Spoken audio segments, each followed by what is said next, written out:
Greetings, everyone, and welcome to Anime Night in the Dojo. Today's featured show, Campfire Cooking in Another World with My Absurd Skill, Season 2. Yep, Campfire Cooking, Season 2, Episode 9. Welcome back to the dojo. I'm Ryu. That's Age. We're back for more Anime Night in the dojo. And, well, I need to start this one off by saying I'm an a-hole and didn't fact-check everything well enough. Campfire Cooking has 3 different iterations with a Sui side story. Okay? So the source material that I was looking at was what was coming out as what they're probably adapting as the second manga thing in English. I just assumed that's where they were at because usually translations for things this popular are quick. So I figured, well, you know, there's probably a couple more. No. You'll probably see season 3 of this within the next year or two. You know, the standard, how they put out a couple seasons real quick, and then, you know, maybe there's like a year and a half off. There's enough source material. The original run has, the original web novel or manga has 470 chapters. So, yeah. Yeah, you pulled the classic looking up the manga, thinking the manga is the source material, but no, the manga is just another adaptation. Yep. As I was digging through more stuff, I was like, wait a minute, what's this? And I was just like, damn it. So yeah, disregard everything I've said about where the source material is at this season. I am an asshole. Yeah, and I apologize. It's actually a pretty common mistake to make. Like, there's a lot of people that freaking may have similar misconceptions about, like, Overlord, for example. They go and they read the Overlord manga and think that the manga is the source material, not realizing that it's a novel series. Yep. So, you know, you guys are looking for more of this in animated form, we'll probably be getting it. Can't imagine we won't. But, you know, I said the same thing about a couple other series, and they're probably not continuing. And then the last series that I thought wasn't going to get a continuation of an anime, I Parry Everything, that's getting a second season. So, F me, apparently. Or was it ever... Did we ever get, like, an actual confirmation on the date, or is it still just TBA? It's confirmed, just still TBA, though. But still, we assumed, like, yeah, that's probably, like, the one-off, go read the source material thing. And then literally, like, 2 weeks later, it was like, you know, did you hear what that Ryu guy said? F him. Oh, man. But meanwhile, stuff that's, like, you know... Stuff like Komi and Nagatoro and like Uzaki-chan. Those ones are in like some weird limbo, but yet Rent a Girlfriend, which is in this weird like love-hate relationship with its fan base, that one keeps going. So I don't understand the industry. What's happening anymore? JoJo's is confirmed for March, so you guys better be ready to watch 24 episodes in one day, because Netflix, you know what I mean? Do the entire Steel Ball run in 24 hours. Oh, man. But either way. I mean, that is kind of fitting to an extent, because the whole premise of Steel Ball Run is that it is a marathon race from one side of the US to the other. Yeah, kind of hilarious, but either way, I digress from the madness. The gods did a thing last week. Tried to force Makoto to level up. He's not doing it. We had a fun discussion about that, and we probably need an over-under on how long Makoto realizes he's been gifted the buff that every adventurer of all time wants. Permanent double experience. You know, just saying. Any adventurer, you know, would love to have that. But, you know, he got it, like, covertly given to him. And, well, it is right there. And he does check his stat sheet a reasonable amount of the time. So, maybe he'll gloss over it or something and you won't notice it. But it's going to happen, and it's going to be hilarious, and I'm in on it. You know? He generally only checks his stat sheet whenever something like happens. Right. It's just don't look at it. It's going to be one of those things where just in passing, he's going to be like, why am I level 39? Well, we barely did anything. You know what I mean? And then it'll be there, and then he'll lose it. So, but the other thing to mention is it was definitely alluded to that they're becoming a party of significant note. And their, like, very carefree life could be upended by political shenanigans. You know what I mean? So it will be interesting to see what comes of that.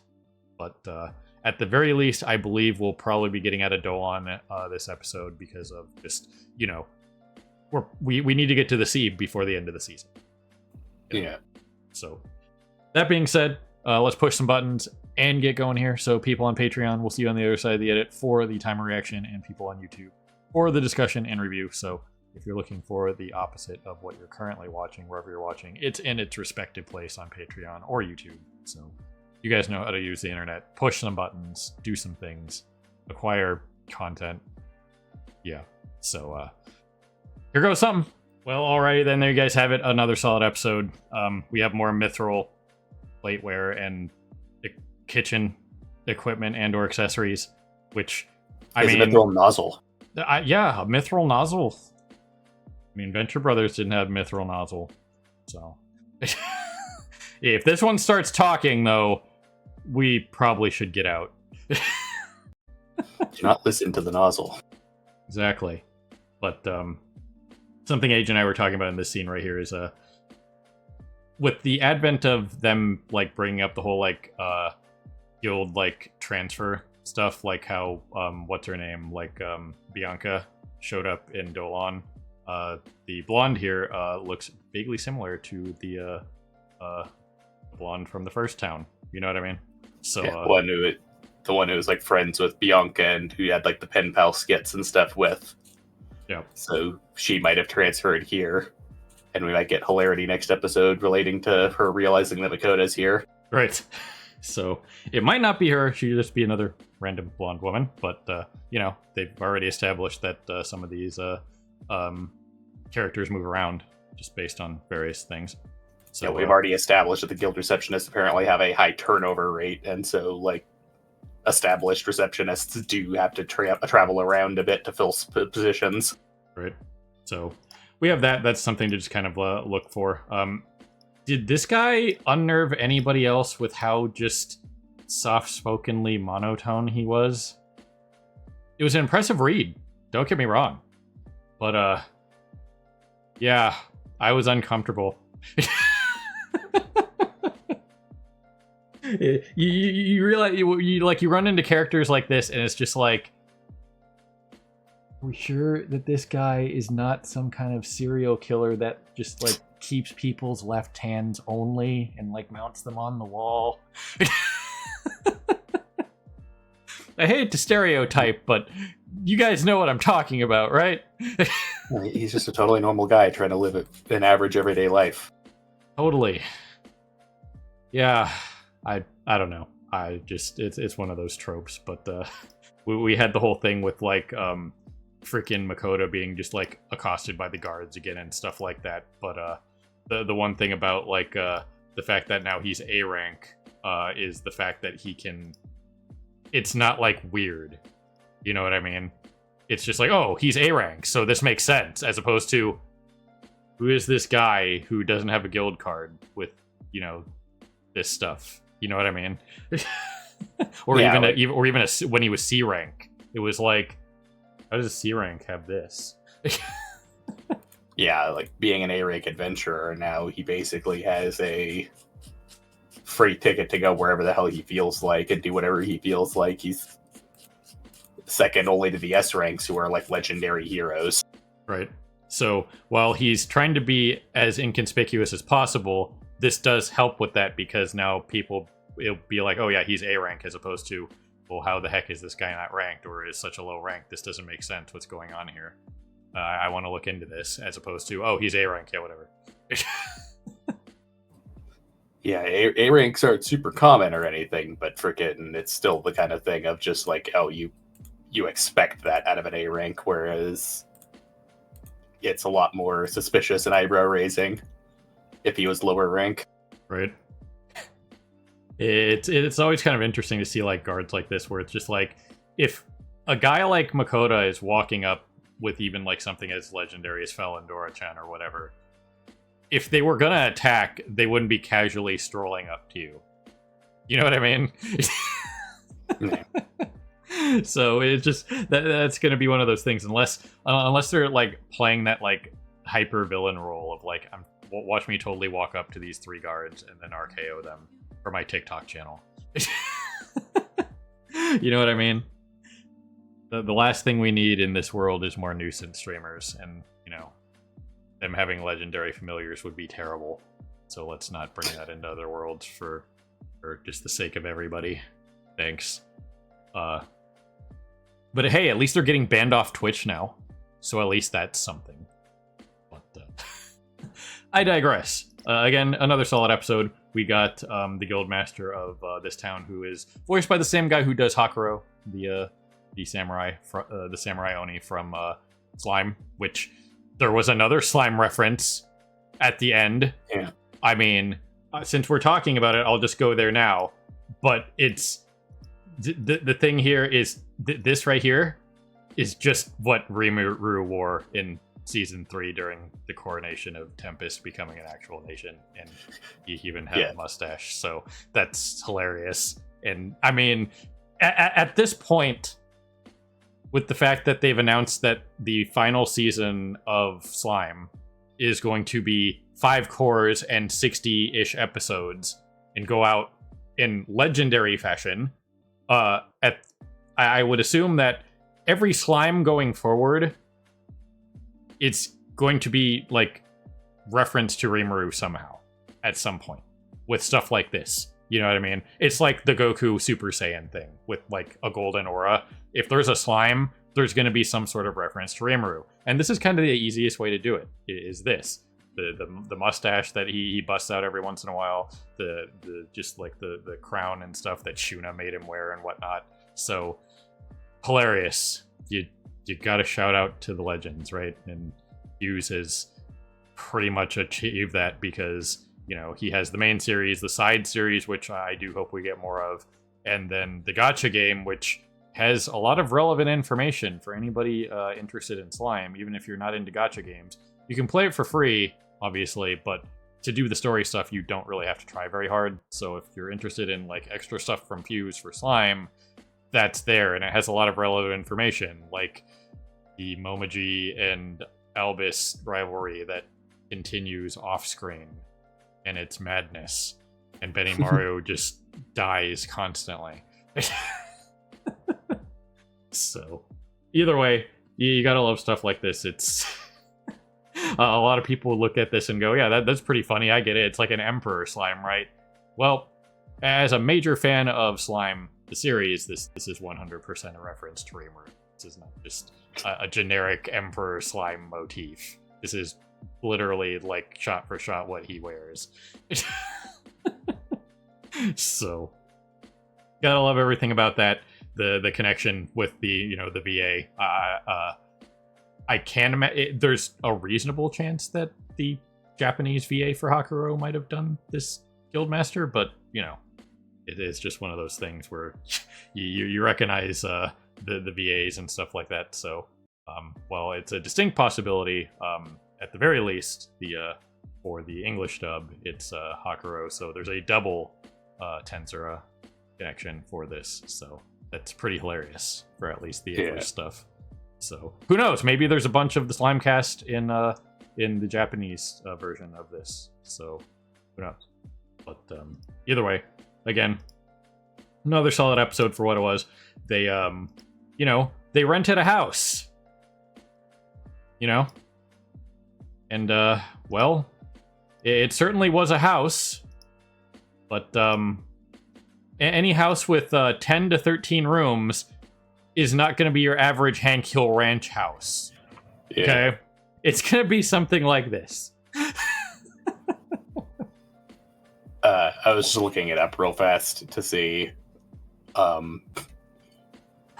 because of the whole thing of like most of the whole thing with like slimes. Basically, all freaking like Japanese slime shenanigans are based off of the freaking Dragon Quest slimes. So that's the thing that popularized them as like the fodder enemy and stuff like that. So I was looking it up real fast, and there is in fact Emperor slimes in Dragon Quest, but no, they don't look anything like Sui did there. So it's definitely not a reference to that. Right. And, you know, it's not like Rimuru is the first slime in the history of anything, but it's definitely the most popular thing right now. And, again, Rimuru's look could have been inspired by something else, you know, typical Simpsons did it stuff. You know what I mean? But still, it's just one of those things of, like, there are things that are iconic in the industry, and at this point, I think slime has reached that level. You know what I mean? Maybe not like Dragon Ball level, but at least for slime-related stuff, you know, a lot of people are going to be like, hey, you know, let's make a Rimuru reference, that kind of thing. Yeah, no, just kind of glancing through stuff, and yeah, freaking a bunch of other people have all made that connection of it basically just being Rimuru.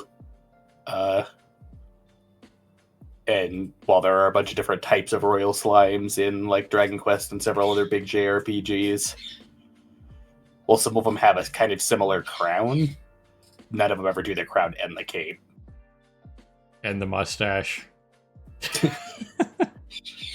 Yeah, the crown and cape thing is, so far, from everything I'm seeing, freaking unique to Rimuru, and then this one reference. Right. So that was something, but either way, small mansion, gotta love it. You know, all the things that were associated with it, the stuff with this episode. Classic curry.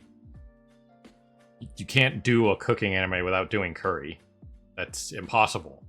That's like sacrilege. I don't know how they made it this far without doing curry. So, either way, it's always nice to see the classics, that kind of thing. But as for the rest of the season, you know, just the sea is the goal. You know, they'll probably stick around here for one more episode, then like move on and for the last two at the sea. We also got a drop that apparently there is a dungeon at the sea. Yeah. So Makoto is going to be forcefully drugged through. Yeah, and if it hasn't been defeated, it will be defeated this time. So well, we all know how that's going to go, and he'll end up with another Khaled Balg-esque item, and you know, it's going to be one of those things where, you know, it's going to be like the adventurers that got summoned to the world are going to be like, we need better equipment, and Makoto's like, well, here's like an entire set of legendary equipment for each of you. I can't do anything with it. Have fun. You know what I mean? None of my familiars wield swords, so have at it. I gotta have Fel go full Sif and just wield a giant greatsword in his mouth. Yeah. Well, whatever it takes. But either way, we went back to the bathing thing, the hilarious gags of that. I did mention it during the reaction, and there is something in the source material that looks exactly like this frame right here, but it was like one of the asides, like in the, you know, extra panels and stuff like that, after the, you know, chapter was over, and it was just Fel looking like this, and then it was a shampoo ad. And Makoto and Sui were looking at it like, how did he get that sponsorship so bad? So maybe this is their way of doing that, but man, if they had done the whole thing, it would have been freaking great.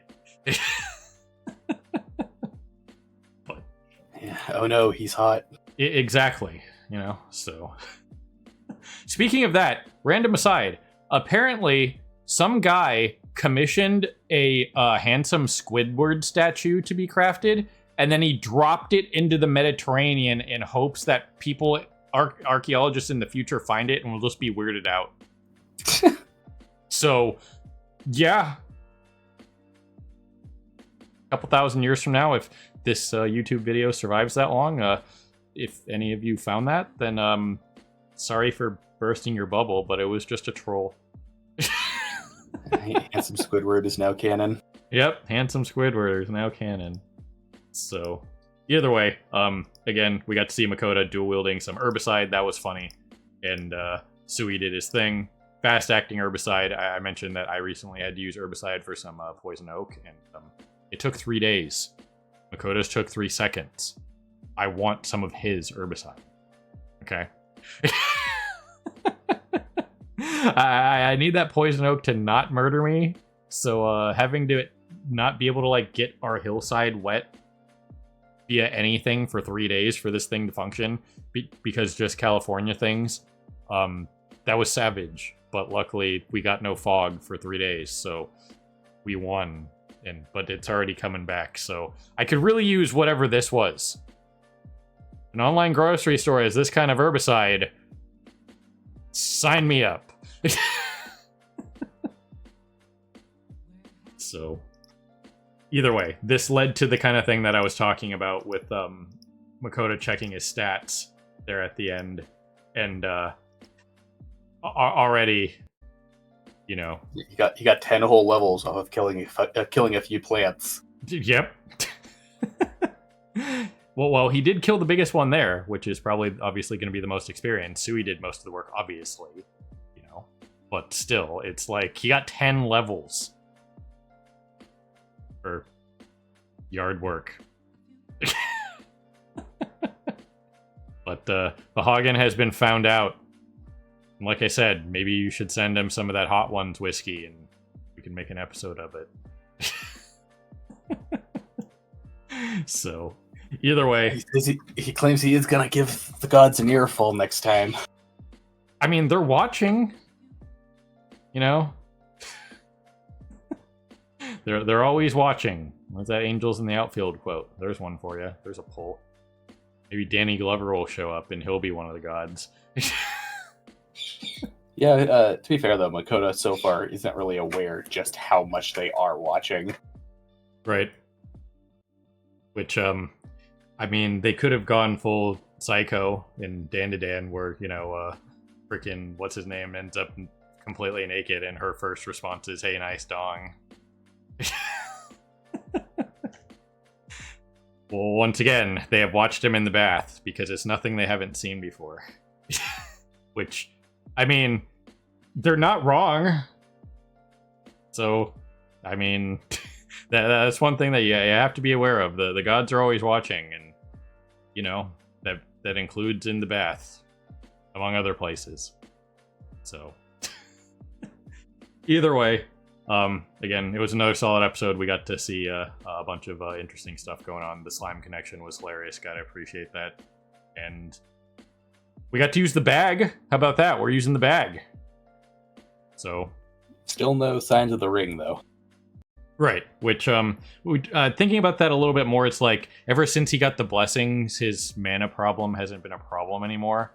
So, maybe the ring won't be as relevant as a thing to him at a certain point, but maybe we'll still see it as a thing, because it was something that was kind of pointed out as a major drop alongside the gems from the Mimic chest. So, we'll just have to see. But it's nice that they're using the bag for practical purposes that make sense, like Fel being able to store things in it and bring even more stuff back, and not fit everything in the bag and then just drop it there completely bloodied and broken and beaten. So, either way, another solid episode. Looking forward to the last couple episodes of the season, and once again, I apologize for being an asshole, not completely researching where this came from. So, yeah, we'll probably be getting a season 3 not in 5 years. So, you know, because this apparently was one of the bigger things of the season alongside Gachiakuda. So, out of all the things out there, I would not expect this show to have taken off as much as it has, but people are loving it, and justifiably so. Yeah. Anyway, ladies and gentlemen, people of YouTube, beyond have you watching, as always, we appreciate you stopping by and hanging out here in the dojo for more anime night in the dojo. And this was Campfire Cooking, Season 2, Episode 9. So, have a good morning, evening, afternoon, whatever it is for you. Have a good one. See you next time. Hey everyone, Victoria here. If you enjoyed the video, please consider pushing those like and subscribe buttons. Your support is greatly appreciated. Thanks again for your time, and we hope to see you again in the future.